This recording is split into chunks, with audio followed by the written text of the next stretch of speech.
రాత్రి 8 గంటలకు ప్రధాని మోదీ దేశ ప్రజల ముందుకు రాబోతున్నారు. ఆపరేషన్ సింధూర్ తర్వాత తొలిసారిగా మాట్లాడనున్నారు.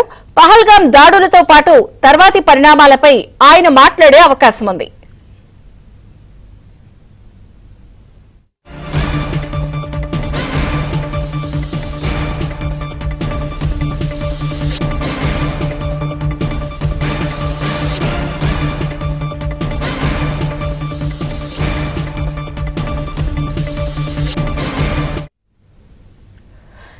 బ్రేకింగ్ న్యూస్ చూస్తున్నాం. రాత్రి ఈ రోజు 8 గంటలకి ప్రధాని మోదీ దేశ ప్రజల ముందుకు రాబోతున్నారు. ఆపరేషన్ సింధూర్ తర్వాత తొలిసారిగా ఆయన మాట్లాడబోతున్నారు. పహల్గాం దాడులతో పాటు తర్వాతి పరిణామాలపై ఆయన మాట్లాడే అవకాశం ఉందన్న నేపథ్యంలో సర్వత్రా ఉత్కంఠ నెలకొంది. ఢిల్లీ బ్యూరో చీఫ్ కృష్ణ మరిన్ని వివరాలు అందిస్తారు. కృష్ణ, విజయచంద్రిక, ప్రధాని మోదీ ఈ రోజు రాత్రి 8 గంటలకు దేశ ప్రజలను ఉద్దేశించి మాట్లాడబోతున్నారు.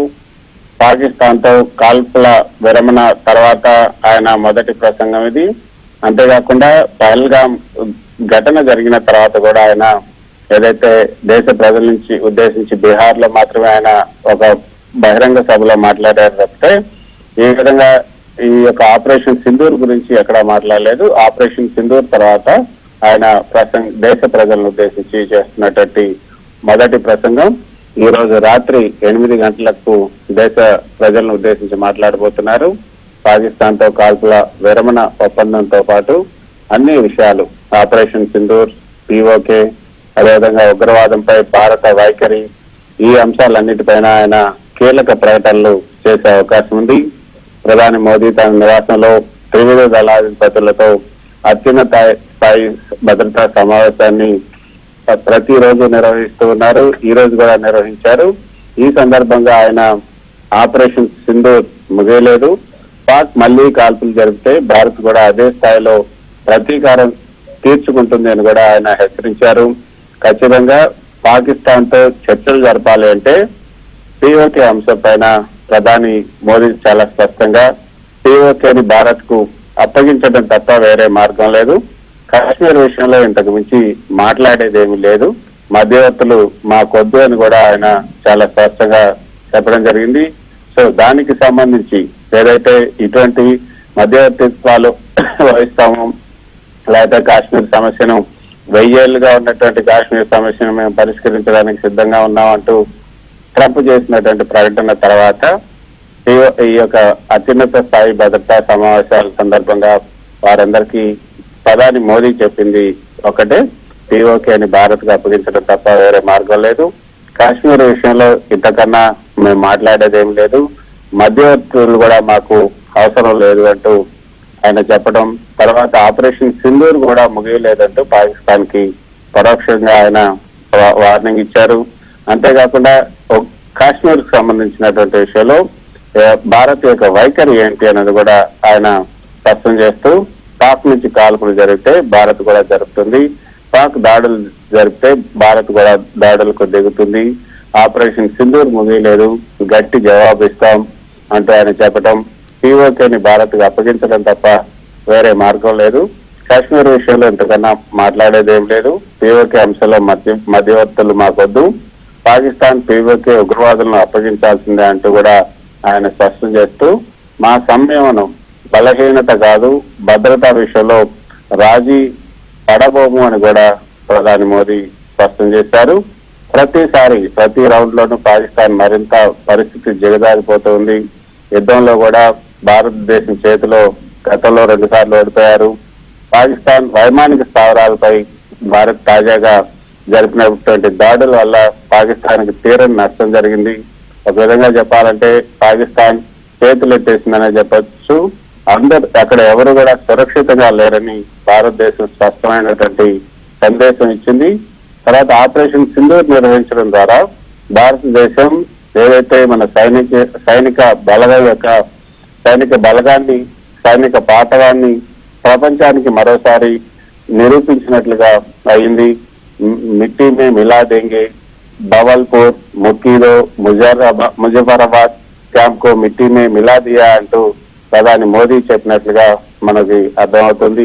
అంతేకాకుండా సరిహద్దు దాటి ఉగ్రవాదానికి సంబంధించిన సింధు జల ఒప్పందం, సరిహద్దు దాటి ఉగ్రవాదం ఆగిపోయే వరకు కూడా ఇది నిలిపేయబడుతుంది. కాబట్టి ఈ యొక్క కండిషన్స్ ఏవైతున్నాయో ఏ ఒక్క కండిషన్ అంటే బేషరతుగానే ఈ కాల్పుల విరమణకు ఒప్పుకోవడం జరిగింది. అదేవిధంగా ఇప్పుడు జరగబోయే సమావేశాల్లో కూడా భారత్ డే పైచేయిగా ఉండబోతుంది. 8 గంటలకు జరిగే ఏదైతే 8 గంటలకు దేశ ప్రజలను ఉద్దేశించి మాట్లాడబోతున్నటువంటి ప్రధాని ఏం చెప్తారు అన్నది సర్వత్రా ఉత్కంఠకు నెలకొనుంది. అంటే ఈ సీజ్ ఫైర్ కు ముందు జరిగినటువంటి ఒప్పందాలు కానీ ఏ కారణంతో జరిగింది, ఏ ప్రాతిపదికన జరిగింది, ఇవన్నీ కూడా వివరించే అవకాశం ఉందా? ఖచ్చితంగా విజయేంద్ర, ఇప్పుడు అసలు ఆపరేషన్ సింధూర్ తర్వాత జరిగినటువంటి పరిణామాలన్నిటిపైన, అప్పటి నుంచి ఆపరేషన్ సింధూర్ నుంచి ఈ సీజ్ ఫైర్ వరకు జరిగినటువంటి పరిణామాలన్నిటిపైన చర్చించే అవకాశం ఉంది. అయితే ఇప్పుడు అంతా కూడా సర్వత్రా విమర్శలు వస్తున్నాయి మోదీ పైన. కాల్పుల విరమణ ఎందుకు అంగీకరించారు?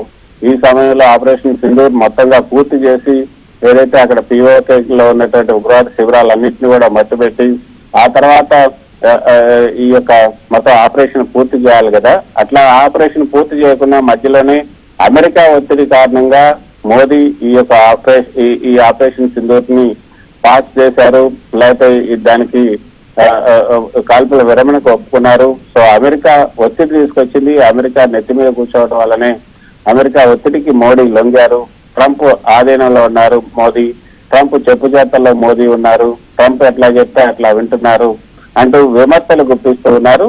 ఆ విమర్శలన్నిటికీ కూడా ఆయన సమాధానం చెప్పే అవకాశం ఉంది. గతంలో కూడా కాశ్మీర్ విషయంలో బరాక్ ఒబామా ఉన్నప్పుడు మన భారతదేశానికి బరాక్ ఒబామా వచ్చి మళ్ళీ మన భారతదేశం నుంచి పాకిస్తాన్ కు వెళ్తూ ఆయన చాలా స్పష్టంగా కాశ్మీర్ విషయంలో అవసరమైతే అమెరికా జోక్యం చేసుకుంటుంది, అమెరికా మధ్యవర్తిత్వం వహిస్తుంది అన్నప్పుడు పక్కనే ఉన్నటువంటి ప్రధాని మోదీ మౌనముని అంటూ బీజేపీ నేతలు పెట్టినటువంటి పేరు ఏదైతే ఉందో మౌనముని, పక్కనే ఉన్నటువంటి మౌనముని వెంటనే స్పందిస్తూ మాకు Kashmir integral part of India, ఇందులో మూడో వ్యక్తి మధ్యవర్తిత్వం మాకు అవసరం లేదంటూ బరాక్ ఒబామా మొహం మీదనే చాలా స్పష్టంగా స్పాంటేనియస్ గా చెప్పడం జరిగింది.